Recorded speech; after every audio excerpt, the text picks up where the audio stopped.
Di video sebelumnya kita sudah hitung keuntungan ternak entok. Dan kalau diperhatikan, biaya paling besar itu bukan harga bibit, melainkan yaitu biaya pakan. Nah, di video ini saya mau bahas cara menekan biaya pakan entok versi yang lapangan ya, bukan cuma teori. Nah, perlu teman-teman ketahui, kalau pakannya itu boros, itu untungnya itu bisa habis ya, bahkan kita bisa rugi.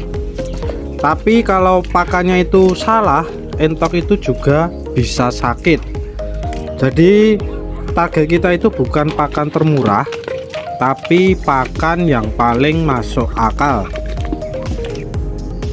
Nah, perlu teman-teman pahami, pakan entok itu biasanya ada dua pilihan, yaitu pakan pabrikan dan pakan campuran atau alternatif. Kalau full pakan pabrikan, itu pertumbuhan entok bisa cepat, tapi ya biayanya itu tinggi, mungkin bisa rugi ya. Terus kalau pakan full alternatif itu murah, tapi biasanya beresiko. Artinya entok itu bisa kurus atau bisa mudah sakit.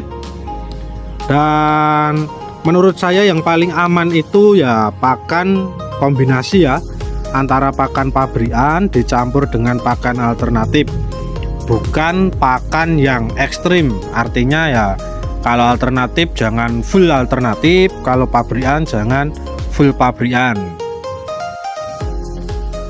Nah, ini saya kasih contoh pakan campuran yang sederhana ya teman. Nah, yang pertama itu pakan pabrikan, itu saya memakai pur atau BR. Biasanya saya itu membeli dari kandang ayam potong ya, itu biasanya itu sisa-sisa panenan. Jadi saya belinya di situ itu lebih murah daripada pakan pabrikan yang di toko pakan. Itu saya kasih dedak halus. Kenapa halus? Itu menurut saya pencernaan entok itu lebih cocok kalau dedak halus.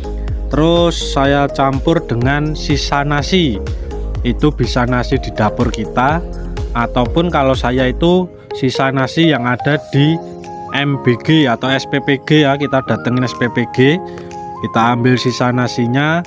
Terus kadang saya juga ambil dari rumah makan ataupun restoran. Itu saya itu modalnya cuma plastik sampah, saya titipkan di tempat-tempat itu, nanti malam gitu saya baru ngambil. Perbandingannya itu bisa 1:1 ya. Itu bisa bikin biaya pakan itu turun, tapi entok tetap mau makan lahap dan pertumbuhannya bagus. Tapi ini hanya contoh yang paling sederhana, teman-teman bisa menyesuaikan kandang masing-masing ya. Artinya kalau teman-teman itu peliharanya entok jumbo yang harga jualnya bisa tinggi, teman-teman bisa pakai pakan full pabrikan. Tapi kalau teman-teman peliharanya entok yang jenis pedaging biasa, saran saya teman-teman harus memakai pakan campuran atau pakan alternatif. Kalau mau lebih hemat, pakan alternatif tadi teman-teman bisa tambahkan misalnya keong sawah atau bekecot yang direbus. Kalau sudah ada itu kita bisa mengurangi pakan pabrikannya. Artinya kalau tadi perbandingannya 1:1, nah pakan pabrikannya cukup kita kasih setengah, yang setengah kita kasih keong sawah atau bekecot yang udah direbus. Terus teman-teman juga bisa menambahkan sayuran gratis yang ada di lingkungan kita ya. Bisa daun pepaya, bisa daun singkong, bisa kangkung, kalau ada juga bisa azolla. Tapi ingat teman-teman itu harus menjaga kebersihan pakan ya. Artinya pakan tidak boleh basi. Pakan murah tapi kalau kotor itu nanti mahal di biaya obat. Jadi kalau entoknya akhirnya sakit gara-gara pakan yang kotor atau basi, nanti kita kemahalan di biaya penanganannya. Terus selanjutnya yaitu waktu dan pola pemberian pakan. Kesalahan lain itu soal waktu pemberian pakan. Jadi menurut saya entok pedaging itu tidak perlu makan terus-terusan, cukup pagi dan sore menjelang maghrib. Kalau kebanyakan pakan nanti bisa banyak yang terbuang, terus air minum dan air kolam juga cepat kotor. Jadi kalau kita kasih pakan itu secukupnya, nanti pakan yang jatuh terbuang ini dihabiskan sama si entoknya, jadi tidak terbuang dengan sia-sia. Dan yang perlu teman-teman pahami, tanda pakan cocok itu bukan cuma badannya besar, tapi entok itu aktif, lincah, bulunya rapi, dan kotorannya itu normal. Kalau entok lesu atau mencret, berarti ada yang perlu diperbaiki komposisi pakannya. Contoh sederhana ya teman, saya kasih simulasi penghematan.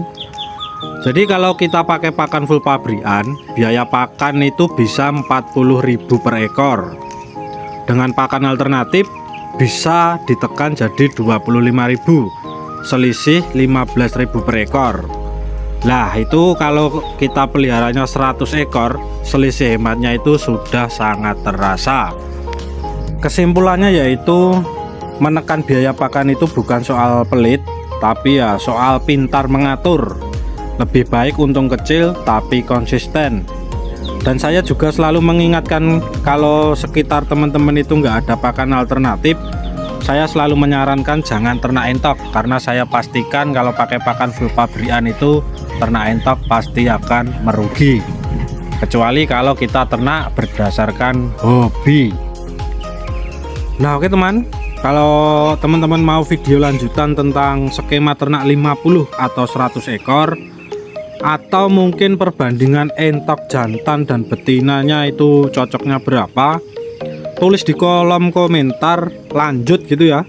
Dan jangan lupa subscribe agar teman-teman tidak ketinggalan info menarik tentang dunia entok.